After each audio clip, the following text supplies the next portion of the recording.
Rectangle.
You know, your music is terrific. It means a lot to so many people. You have people like Vashti Bunyan and Joanna Newsom who obviously love it and wouldn't sound the same without you, you know. She and Devendra really helped me to find a place in music. They made a place for me rather than me influencing them. I think because they had such a wonderful following and they promoted me in a way. They were my advocates for a while, and I am extremely fortunate that they understood the music. You know? Yeah, sorry, Devendra Banhart kind of talks about your music in almost in spiritual terms. You know, Mm-hmm. I mean, he you know, so I mean, you must have had an influence on him. You know. I guess. I guess. Sometimes, well, I think we influenced each other a lot. Certainly, as far as, well, he certainly helped me to get going with live performance again by telling me that I just had to do it and keep doing it until it didn't scare me anymore. And, you know, he really helped me with that.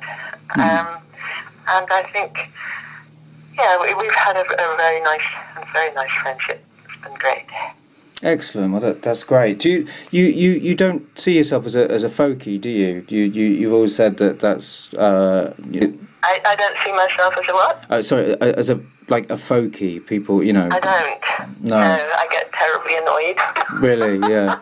How about the godmother of freak folk? Do you I like? know. Well, that sits better. Okay. But I think probably for me, my generation, I think of a folk singer as somebody who frequents folk clubs, and I never did ever, and I never sang folk songs. I sang my own unless forced, and so. I don't think of myself as a folk singer, but then the word folk, I keep being told, it embraces an awful lot. of different kinds of styles of music than it used to, and so I have to just stop bristling about it all the time. I guess it's a big term. It's like psychedelic music. If you actually think about it, psychedelic music is like everything seems to be psychedelic these days. But actually, like music that gives you a psychedelic kind of epiphany is quite rare. So it's like that's right. Just a catch-all envelope, isn't it? Yeah. So you I keep reading that this is your last album, but I don't. I've not read why it's your last album. So I think because it took me 7 years from beginning to end, although I didn't obviously work for 7 years on it, but it did take me that long to come up with that many songs. And I think if I were to write a song next week, would I have to wait for another 9 to come along before I could actually put out an album? Or should I just think of it as song by song? And will such a thing as an album still be the same kind of format in 8, 9, 10 years' time? I think things will change so much in the next while. And I just can't see myself putting a collection together again. I certainly would still love to write songs and write music, but that kind of concentrated collection, I think, is something that I might not do again. And I don't think I would want to do it again because it has made me a very selfish, self-centered, self-absorbed person certainly for the last year. And I wouldn't want to do that to everyone around me again quite so intensely. Yeah, but you're an artist. You can't. You know, it's like if you're a writer, you can't help but be selfish sometimes. It's kind of. Well, yeah, I know, and I have been. I know. But the other thing is that I really want to write the story of the Diamond Day journey, and a bit like Kieran's film, I would like to go back and write it down for my kids, really. Yeah. Just to explain it to them in a way that it hasn't been explained completely. And that's something, yes, as a writer, I would like to do. Okay, well, that was something I was going to ask you about, actually, whether you were going to write some memoirs, because, I expected to find, a biography, and was surprised, because I wanted to do some research and was surprised there wasn't something there, so I really hope you write that memoir, obviously. Yeah, well, I would like to, because it was such an incredible time.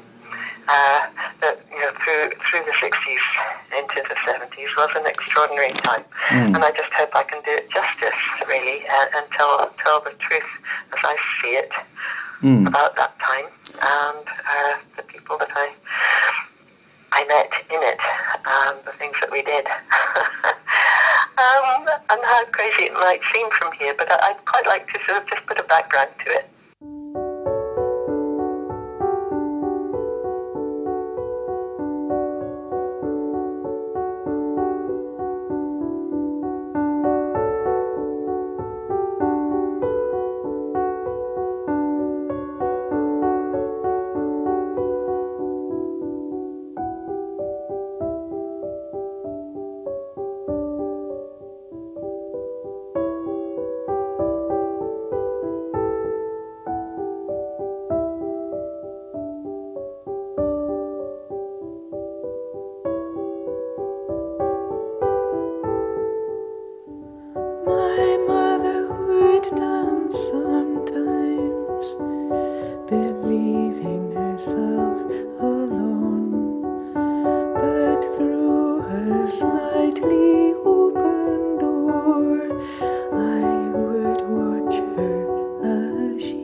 Have you thought about writing something sort of? I guess you want to do that first, but like an all-encompassing kind of autobiography. I mean, I'd be interested in the years you were away. You know. Yes. Well, I think probably what I'll do is maybe take a few little stories from the future and put them in, where they're relevant. I will. I don't want to just write the history all the way through chronologically, but where there's anything that will maybe I can reference something that happened, a few years later. I will put something like that in. I just, there's so much of it, that doesn't seem believable. A lot of it, but I will try and make it so. Okay, cool. Did you read Viv Albertine's autobiography? I'm sorry, who? Viv Albertine. She was in the Slits. It's a very good autobiography, and I mean I think somebody else has told me about this one. Yes, I will look it out. Yes, it's fantastic, and I mean she leaves the Slits in like 1980 or something, and then a lot of it is about being a housewife and stuff like that. But it's so beautifully written and so vivid and really inspiring. Definitely, I'd recommend it. I will certainly look for that. Okay, excellent. Well, so you the whole writing process, and you sort of talking about being selfish. Is it a sort of painful experience for you? Are you a perfectionist? Is that part of it, or? I don't think it's a painful experience for me. I think often when I have written something or when I've finished something, I think the pain is, oh my God, will I ever be able to do that again? Will I ever find something again? It's like being faced with a blank sheet of paper, That's where the fear and panic and perhaps pain comes in. But the actual writing and crafting of words, I really love. Okay, and I don't find painful at all. I think every time I start to write a new article, I don't think I'm going to be able to do it, and yet I've got many examples of the fact that I can. It's just I think that's human nature. I think it is. Yeah, I really do. Especially anybody who makes something out of nothing. Sometimes the nothing can overwhelm you and think, will I ever find something in that nothing? But you always do. Yeah. Do you think? Do you think? Is this the album you've been sort of most in control of? Because I know you said like you felt when you did the film that you felt Joe Boyd was more in control of Diamond Day than you were, in a sense. It was more his vision. I don't know. Yes, I do, because at the time I had no input at all. But then with Max Richter, who produced Look After Him, he was completely different, and he included me in every decision, and he taught me as we were going along, and I understood what he was doing, and that was fantastic for me, and that was what led me down the path of trying to do it for myself, because he had taught me so much, and I thought, well, I've got all these ideas in my head that I find incredibly difficult to get over to other musicians, because I can't read or write music, but with this software, these tools, I can try to do it for myself. And at first I didn't think that I would make an album of it. I just wanted to do it, but after a while, I realized I did want to just go through the whole process myself. This is where I think how selfish it is, really, that I have done it this way. But it was also because I had the time to do it, rather than being constricted by studio time or other musicians' time. I could take my own time to just build things up layer by layer and do it the way I wanted. I don't think a producer would have had the patience with me or had anything to do with me after about 3 weeks. So it's just as well I did it for myself. Okay, and you like is it this a more reflective album? I mean, you've got a song about called Mother, haven't you? Yes, it is. It is. It's a few portraits of people, and much more reflective, I think. And that's you playing piano on it, yeah? I'm sorry? You're playing the piano on that track? On Mother, well, it's it's made up out of three tracks of me playing just with a single hand with each track. I can't play the piano, so I made it up.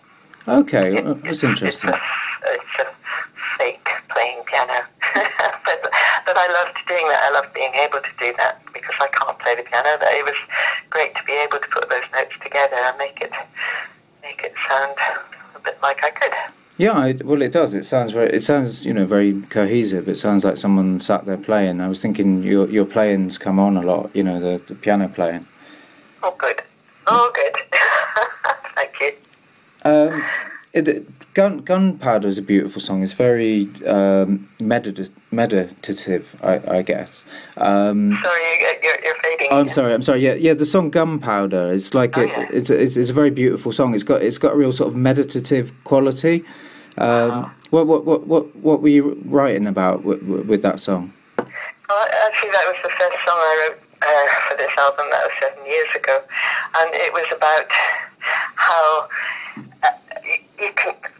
I couldn't ever not say the wrong thing to this ex-partner who I felt as if he was laying the trails for me to light up, and then there would be an explosion. And I was just trying to describe that feeling of, damn, I've done it again. Right. And it still happens. And it was just, the imagery came to me of trails of gunpowder leading to a large barrel of gunpowder. Yeah. And that it wasn't entirely my fault, but on the other hand, I should learn not to say these things. Do you always write from experience, like a personal experience? Is it always quite confessional, your songwriting?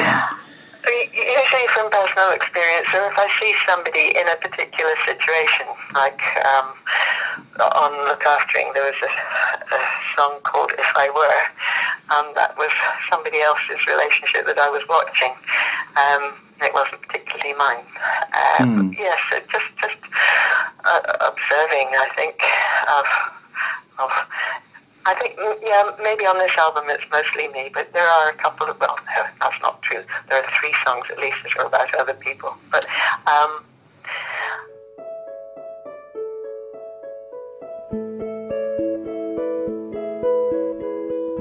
in the telling of your story, there is so much that's lost. There's an ocean in between the seen and unseen, that's as deep as the loss was. To you, so young, I just see a shell.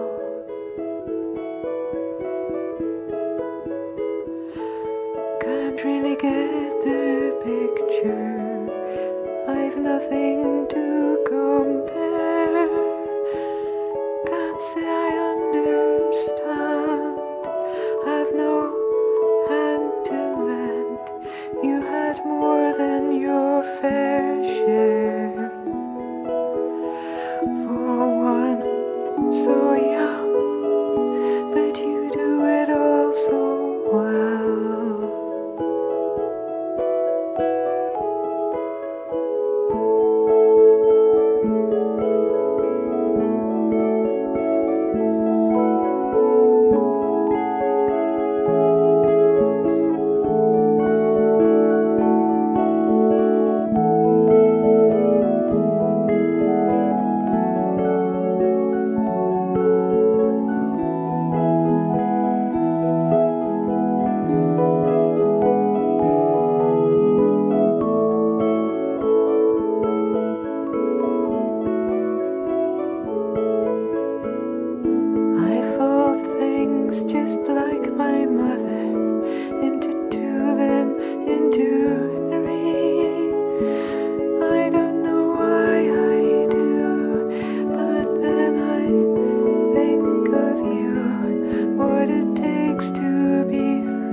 so much more than you got away from me to some deeper sea, and I'm here on the foreshore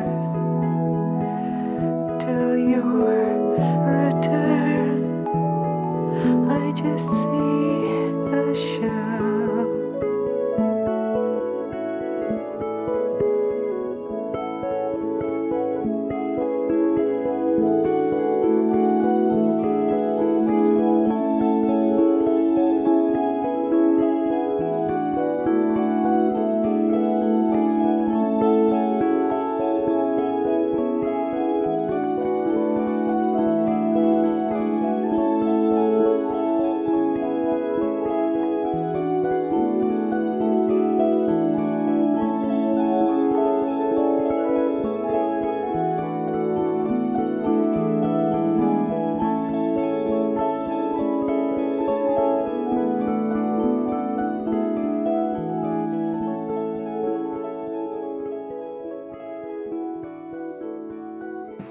Was that, sorry? The song, it's called Shell, isn't it? Yeah. Was that made with kind of bells? How was that made? How was it made? Yeah. What you mean instrumentally? Yeah, because it's kind of when I was listening to it earlier, it was resounding around the flat, and it had the kind of it was kind of reverberating. So I was just really? Yeah, it sounded great. I was wondering how you did it. How did I do it? Well, with lots of tracks. I think there were about 16 tracks on that one, and I'd actually taken some off because it was a bit too boomy.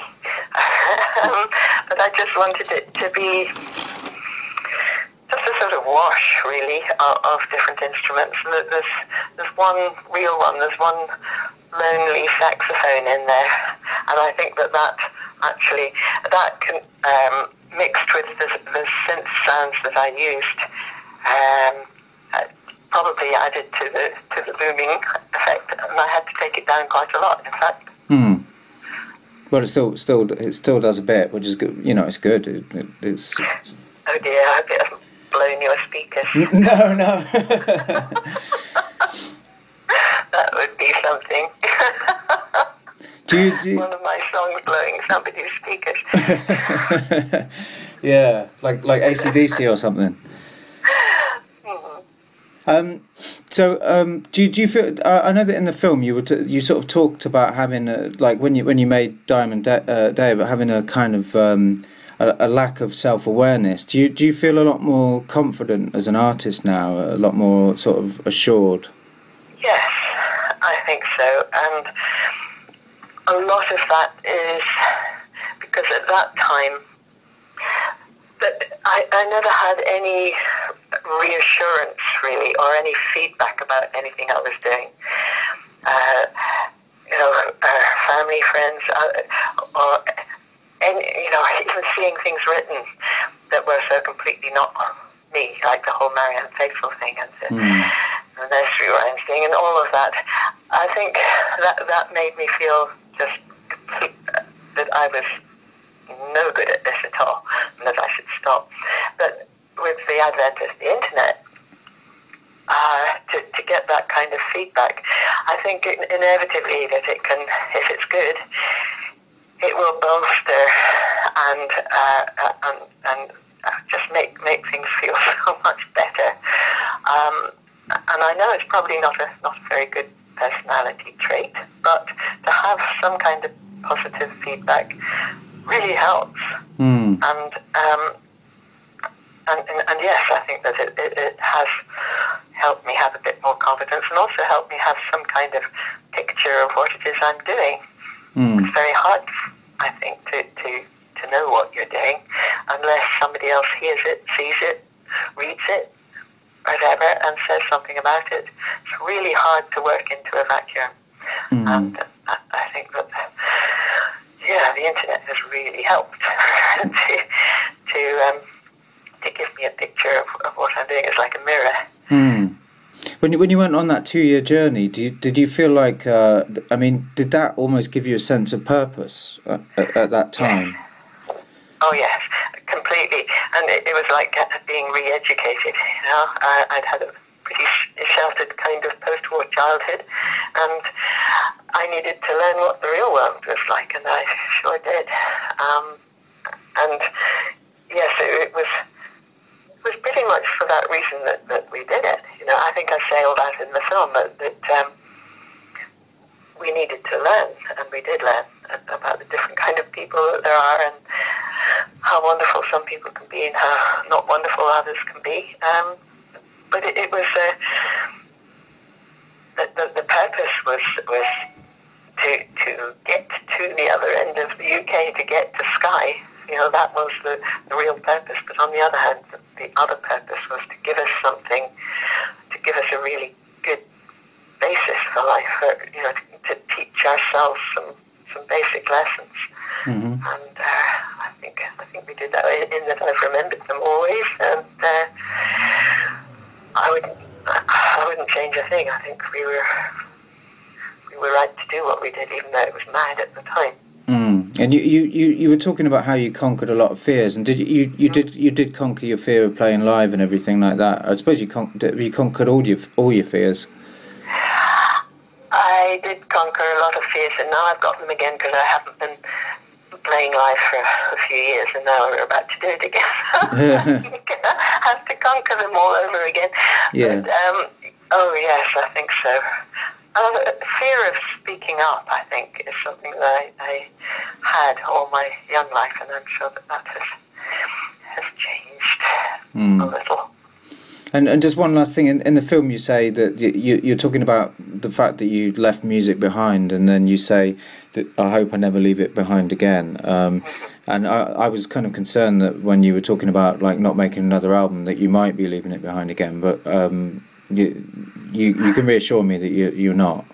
Oh no, I couldn't. I don't think, because when I did come back to it was when I realised how much I'd missed it, and what a huge hole there had been in my life. And so no, I wouldn't do that again. Well, that's good. I love it too much. Terrific, fantastic. Well, it's been absolutely lovely speaking to you. Thank you very much. Oh, thank you. And yeah, thank you for listening. Oh, it's great. Have a lovely rest of the day, and good luck with the record and the touring. Thank you very much. All right, take care. Okay then. All the best. Bye now. Bye. Bye. Bye.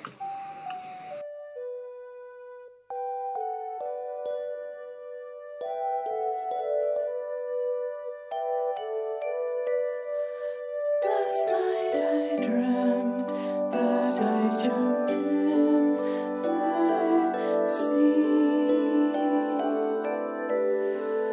wearing a pale blue floating dancing dress.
rectangle.